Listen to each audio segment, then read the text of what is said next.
Halo teman-teman, bayangkan jika kalian adalah anak muda berbakat yang tiba-tiba direkrut oleh organisasi keamanan terbaik dunia. Setidaknya itulah yang dirasakan oleh sekelompok pemuda di film yang satu ini. Dalam series yang berjudul Hot Girls, meski judulnya sedikit mengarah ke sana, tapi series ini bukanlah film dewasa. Benang merahnya menceritakan mengenai sekelompok anak muda yang tengah dalam masa pencarian jati diri direkrut oleh sebuah organisasi pencari bakat untuk dilatih dan dijadikan sebagai pengawal profesional. Rilis di tahun 2015, dibintangi oleh Dilraba Dilmurad, Kylie Ma, Xiaobing, dan sejumlah nama besar lainnya. Sebelum masuk ke pembahasan, saya mengingatkan spoiler warning bagi kalian yang belum pernah menonton series ini. Ya, meskipun sudah 6 tahun yang lalu semenjak perilisannya dan pernah sangat viral di TikTok. Baiklah, tanpa berlama-lama lagi, mari kita langsung saja membahas plot ceritanya. Jadi ceritanya gini, di suatu pantai terlihat beberapa anak muda yang tengah berselisih. Di pihak cowok ada Liang Dawei, sementara di pihak cewek ada yang bernama Emma. Mereka sama-sama tergabung di sebuah klub pemuda di kotanya. Di sini Dawei bersikeras ingin menjadi ketua, sementara Emma yang tidak setuju dengan keputusan tersebut meminta Dawei untuk mengalahkan temannya terlebih dahulu yang bernama Guan Xiaodi. Namun masalahnya setelah cukup lama menunggu, Guan Xiaodi belum kelihatan batang hidungnya. Di waktu yang bersamaan, ternyata Guan Xiaodi sedang sibuk menerima tantangan dari seseorang untuk Baiwan. Wanita yang menjadi lawannya ini bernama Sanyang. Tercatat sejauh ini Sanyang selalu kalah setiap kali menantang Xiaodi untuk bertarung. Ini adalah kali ke-6-nya menantang Xiaodi.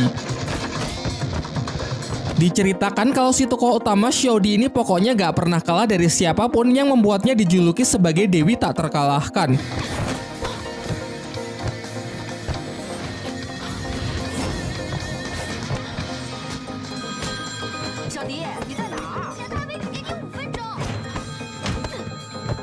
Tetapi sebelum ada yang menang, pertarungan mereka terhenti karena Xiaodi ingat kalau ia masih punya janji dengan teman-temannya.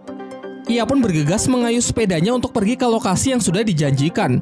Singkat cerita, sampailah ia di pesisir untuk menerima tantangan dari Dawei guna memutuskan siapa yang layak menjadi bosnya. Disepakati pertandingan kali ini adalah balapan jet ski untuk mengambil sebuah kaleng di tengah laut. Pertandingan berlangsung sangat sengit sampai Guan Xiaodi menyapu lintasan Dawei yang membuatnya terjatuh dari jet ski.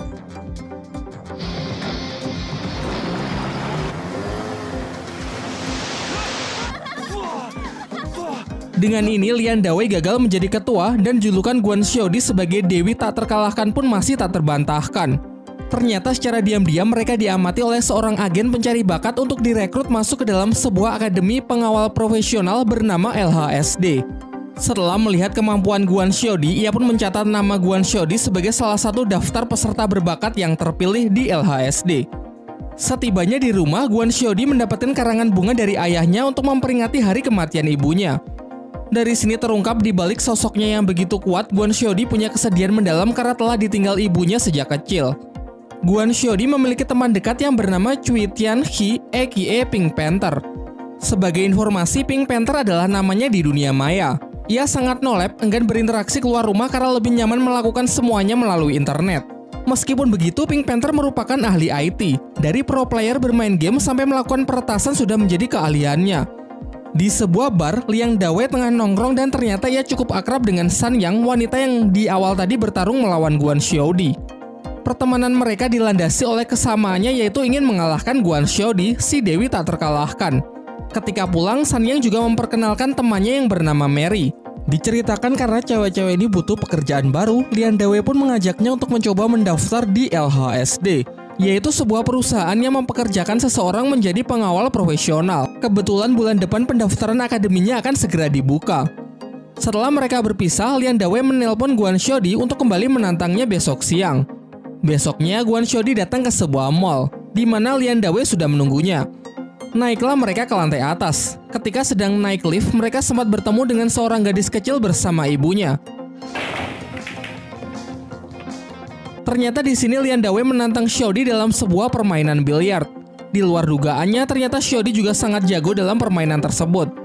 Setelah cukup bosan bermain karena sulit menentukan pemenangnya, mereka pun mengakhiri pertandingan tersebut. Setelah keluar dari lift, Dawei melihat kalau gadis kecil yang ia lihat sebelumnya saat ini bersama abang-abang yang misterius. Ia lalu mengajak Guan Xiaodi untuk melakukan pengejaran karena yakin ini pasti adalah tindak penculikan. Tanpa mereka sadari, dari belakang mereka juga diikuti oleh bapak-bapak berjas rapi.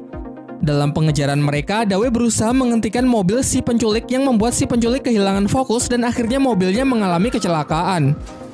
Keadaan semakin diperparah dengan tangki bensin bocor yang memicu kobaran api. Guan Xiaodi mencoba masuk dan berhasil menyelamatkan si gadis kecil.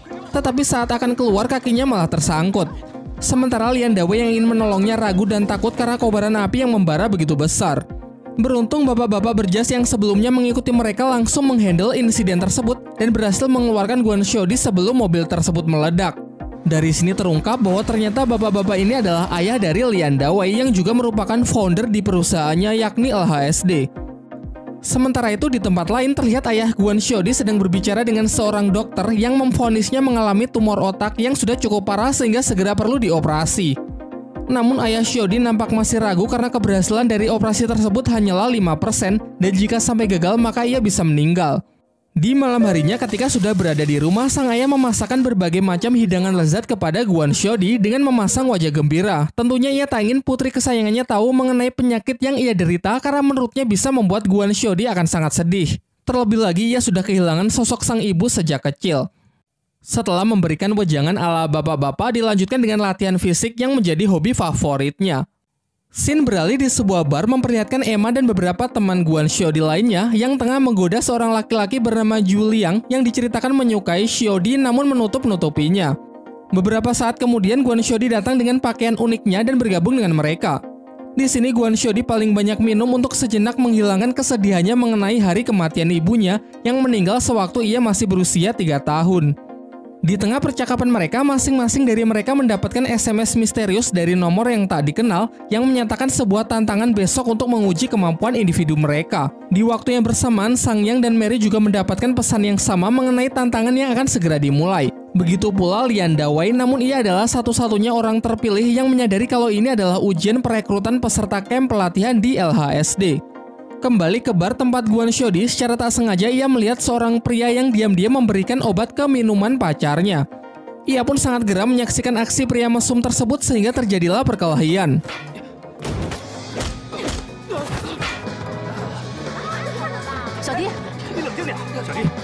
Keributan tersebut akhirnya berhenti ketika polisi datang dan Xiaodi pun justru yang dibawa ke kantor karena dinilai menjadi pemicu kerusuhan tersebut.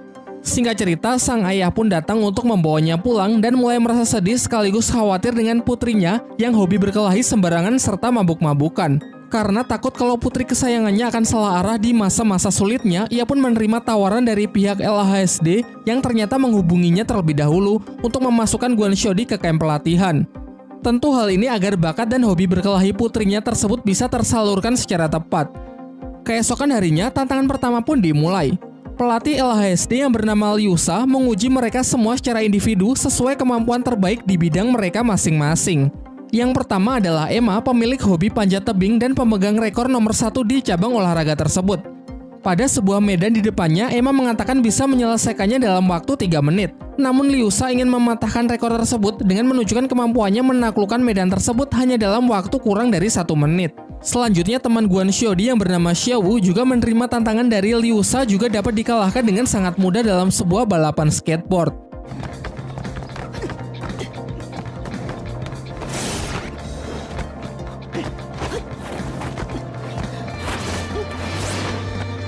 Di lain waktu, Juliang yang memiliki kemampuan parkour terbaik juga dapat ditaklukkan oleh pelatih Liu Sha.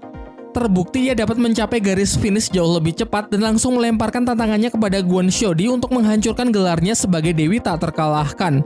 Kemudian mereka memperingatkan Guan Xiaodi agar tidak perlu menerima tantangan dari wanita aneh itu karena sangat disayangkan jika harus kehilangan gelar Dewi tak terkalahkannya. Namun jelas Guan Xiaodi tak akan lari dan siap menerima tantangan tersebut. Singkat cerita, besoknya pertandingan pun dimulai. Mereka berdua sudah naik ke arena yang dimeriahkan dengan teriakan teman-teman Guan Xiaodi yang memberikan semangat dan dukungan.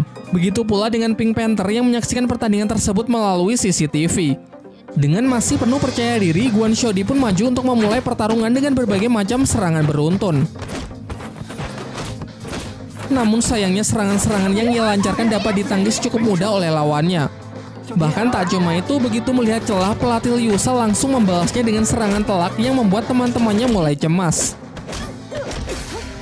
Tak ingin mengecewakan teman-teman yang telah mendukungnya, ia pun kembali maju, namun kali ini serangannya tak lebih baik dari sebelumnya karena mungkin mentalnya sudah kena. Pukulan yang terkesan terburu-buru tak mengarah secara efektif sehingga pola serangan dari Guan Xiaodi dapat di-counter dengan gampangnya. Sampai akhirnya meskipun sudah mengerahkan seluruh tenaganya, pertarungan pun tetap dimenangkan oleh pelatih Liu Sha. Setelah pertarungan usai, Pink Panther yang penasaran dengan monster yang telah mengalahkan Guan Xiaodi mencoba mencarinya di internet, namun ia tak menemukan apapun. Di malam harinya, Pink Panther menerima sebuah telepon misterius yang mengatakan kalau dirinya juga terpilih untuk mengikuti camp pelatihan bersama Guan Xiaodi dan yang lainnya. Singkat cerita, setelah sekian purnama, akhirnya Pink Panther pun keluar dari rumah untuk datang menemui Guan Xiaodi dan menceritakan mengenai organisasi LHSD yang ingin merekrutnya dalam camp pelatihan. Lalu Guan Xiaodi memberitahukan mengenai kertas aneh yang ia dapat dari pelatih Liu Sha setelah ia dikalahkan. Keesokan harinya, Lian Dawei menemui Guan Xiaodi. Bukan untuk mengejek Xiaodi yang tengah down karena telah kehilangan gelar Dewi tak terkalahkannya, namun sebenarnya Dawei memiliki niat baik untuk mengembalikan semangat dari rivalnya tersebut. Ia pun mengajaknya bertanding dengan menarik kertas di bawah botol tanpa mengangkat dan menjatuhkan botolnya. Dengan sedikit trik memanfaatkan getaran meja, Dawei pun akhirnya bisa mengalahkan Guan Xiaodi dalam pertandingan kecil tersebut. Tetapi poinnya adalah bahwa kalah dan menang adalah hal yang biasa dalam sebuah pertandingan. Tidak perlu terlalu dipikirkan karena lagi pula Xiaodi masih punya banyak kesempatan untuk bisa membalas kekalahannya dari pelatih Liu Sha. Di malam harinya, Guan Xiaodi dan teman-temannya berkumpul untuk membicarakan mengenai wanita yang telah mengalahkannya. Ia mulai berpikir kalau kertas yang diberikan oleh pelatih Liu Sha kepada mereka adalah sebuah kode rahasia yang bisa membawa mereka kembali menemuinya. Mulailah mereka berdiskusi untuk memecahkan kode tersebut. Namun setelah berjam-jam berpikir, mereka sama sekali tak menemukan petunjuk apapun. Sampai ketika Juliang memesan berbagai macam makanan secara online, Xiaodi mulai kepikiran kalau mungkin huruf-huruf tersebut adalah semacam alamat website. Dan benar saja terlihat di sana ada 3 huruf W. Dengan mengandalkan kemampuan hacker dari Pink Panther, mereka pun berhasil memasuki website dari LHSD dan langsung disambut oleh pelatih Liu Sha untuk memberikan ujian tahap berikutnya. Mereka pun setuju untuk mengikutinya dengan semangat ingin membalas kekalahan mereka sebelumnya. Setelah mengkonfirmasi kalau mereka telah setuju untuk mengetahui ujian apa di tahap selanjutnya, mereka harus bisa menerobos sistem keamanan dari LHSD. Sebagai satu-satunya ahli IT, tugas ini pun diserahkan kepada Pink Panther. Diberikan kesempatan 10 kali untuk menerobos sistem dan Pink Panther sudah gagal sebanyak 9 kali. Sampai di percobaan terakhir, akhirnya mereka pun berhasil melakukannya. Singkat cerita, akhirnya mereka bertiga, yaitu Guan Xiaodi, Juliang, dan Pink Panther diberitahu kalau ujian selanjutnya adalah melindungi sebuah koper milik seorang bapak-bapak bernama Qin Shiking selama 24 jam. Namun informasi yang diberikan pelatih Liu Sha tidak lengkap, karena mereka tidak diberitahu apakah isi koper itu dan siapakah lawan mereka yang akan berusaha mencuri koper. Di pihak lain diperlihatkan 3 orang terpilih lainnya, yaitu Lian Dawei, San Yang, dan Mary diberi tugas sebaliknya, yaitu mereka harus mencuri koper tersebut. Namun mereka juga tidak diberitahu apa isi koper dan siapa yang akan bertindak melindungi koper. Besoknya bersama Pink Panther, Guan Xiaodi menunggu Chen Xixing si pembawa koper di bandara. Namun sebelum ia sempat menemuinya, ia melihat bahwa targetnya langsung disambut oleh taksi yang terlihat sangat mencurigakan. Xiaodi pun bertindak cepat dengan mengambil alih taksi tersebut agar targetnya bisa diamankan. Dan benar saja, ternyata sopir dari taksi itu adalah San yang sedang menjalankan rencananya untuk mencuri koper. Karena merasa kesal rencananya telah rusak, San Yang pun menurunkan Guan Xiaodi dan mulai menjalankan rencana B. Sementara itu, target yang telah sampai di hotel langsung disambut dan diantarkan ke kamarnya oleh Dawei yang sedang menyamar sebagai resepsionis. Di saat memasuki lift, Pink Panther menyela di tengah-tengah mereka dengan penyamarannya sebagai pengunjung hotel yang menginap di kamar tepat di sebelah kamar dari target. Meskipun sejauh ini Lian Dawei dan Pink Panther belum pernah mengenal satu sama lain, tapi mereka langsung menyadari kalau mereka kini tengah bersaing. Setelah berpisah di lorong kamar, Pink Panther dengan device canggihnya meretas CCTV hotel agar bisa selalu memantau pergerakan dari targetnya. Tak lama setelah itu datanglah Guan Xiaodi bersama Juliang. Dari layar monitor, mereka lalu melihat targetnya mulai bergerak meninggalkan kamarnya. Juliang pun dan Guan Xiaodi kemudian bergegas untuk mengikutinya. Sedangkan Pink Panther memanfaatkan kesempatan ini untuk menggeledah seisi kamar untuk mengamankan kopernya. Namun sebelum sempat masuk, tiba-tiba Lian Dawei datang dan langsung mengancamnya agar mau menurut.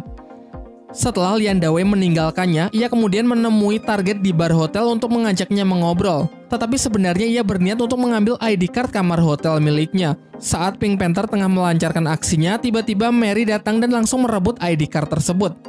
Setelah mendapatkan ID card kamar hotel, Mary sempat mengobrol sejenak dengan target untuk menghindari kecurigaan. Dirasa sudah aman, barulah ia kemudian bergegas pergi untuk mengambil koper. Akan tetapi sebelum sempat masuk, Kwon Seo-di yang menyamar sebagai pelayan hotel datang mempergokinya.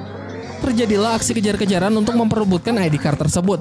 Namun ketika berlari menyusuri tangga, Kwon Seo-di baru sadar bahwa mungkin ini hanyalah pengalih perhatian. Dan benar saja, Lian Da-wei pun memanfaatkan situasi ini untuk masuk ke kamar hotel yang ternyata sudah sempat dibuka. Seisi kamar pun ia geledah sampai akhirnya ia berhasil menemukan koper yang diperebutkan. Bergegas pergi dari hotel tersebut setelah mendapatkan kopernya, di lift ia bertemu dengan Kwon Seo-di dan terjadilah pertarungan untuk memperebutkan koper tersebut.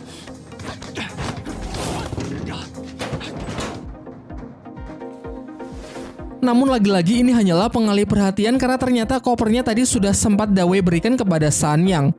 Dengan ini maka tim Lian Da-wei lah yang sukses mendapatkan koper tersebut.